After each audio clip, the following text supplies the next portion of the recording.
আসসালামু আলাইকুম। বিসমিল্লাহির রহমানির রহিম। অনেক বিখ্যাত ঘটনা সংঘটিত হয়েছে এবং হবে, নিচে ইহার সংক্ষিপ্ত বিবরণ পেশ করা হলো। আশুরার দিন পরম করুণাময় আল্লাহ পাক পবিত্র লাহে মাহফুজ ও যাবতীয় সৃষ্টিজীবের রূহ পয়দা করেছেন। সমস্ত দুনিয়ার নদ নদী, পাহাড় পর্বত, সাগর মহাসাগর এই দিনে সৃষ্টি করা হয়েছে। মানবজাতির আদি পিতা হজরত আদম রাদিয়াল্লাহু তাআলাকে আল্লাহ পাক এই তারিখেই পয়দা করেছেন। এই তারিখে বেহেশতে দাখিল করেছিলেন এবং এই দিন আল্লাহ পাক তার তওবা কবুল করেছিলেন। বেহেশত হতে পৃথিবীতে অবতরণের পর নিজের গুনাহ অপরাধের জন্য কান্নাকাটি করার পর এই তারিখে আল্লাহ পাক হজরত ইদ্রিসকে বেহেশতে নিয়ে গেছেন।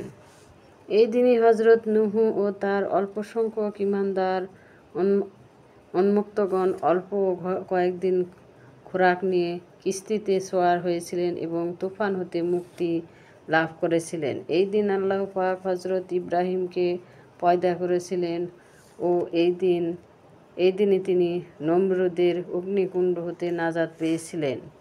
এই দিন হজরত মুসা রাদিয়াল্লাহু তাআলা তুর পর্বতে আল্লাহর সাথে কথাবার্তা বলেছিলেন এবং তাওরাত কিতাব লাভ করেছিলেন।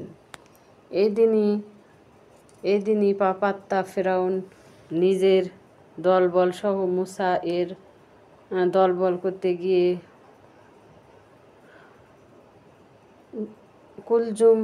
কুলজুম নদীতে ডুবে ধ্বংস হয়েছিলেন। হজরত আইয়ুব এই দিনে রোগ হতে মুক্তি লাভ করে ধনসম্পদ ফিরে পেয়েছিলেন। হজরত ইয়াকুব প্রিয় পুত্র ইউসুফকে বহু সুখ তাপ করার পর এই দিন ফিরে পেয়েছিলেন। এই দিনে আল্লাহ পাক হজরত ইউনুসকে মাছের পেট হতে উদ্ধার করেছিলেন। দুর্দান্ত জালেম নাফরমান ফেরাউনের কবল হতে রক্ষা পাওয়ার জন্য আল্লাহ পাক এই দিনই বনী ইসরাইলের জন্য কুলজুম দরিয়ায় রাস্তা তৈরি করে দিয়েছিলেন। এই দিনই হজরত দাউদের গুনাহ মাফ হয়েছিলেন এবং এই দিনই হজরত সুলাইমান পুনর্বার রাজত্ব প্রাপ্ত হয়েছিলেন, পুনর্বার রাজত্ব পেয়েছিলেন।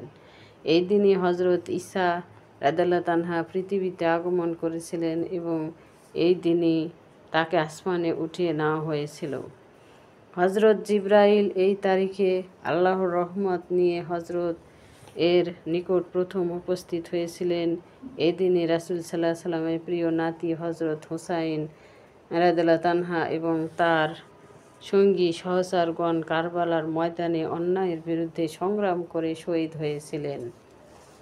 ভিডিওটি ভালো লাগলে অবশ্যই লাইক এবং সাবস্ক্রাইব করবেন, পাশে থাকবেন। এবং মহরম মাস শুরু হয়ে গেছে আজকে থেকে রোজা। আসসালামু আলাইকুম ওয়া রাহমাতুল্লাহি ওয়া বারাকাতুহু।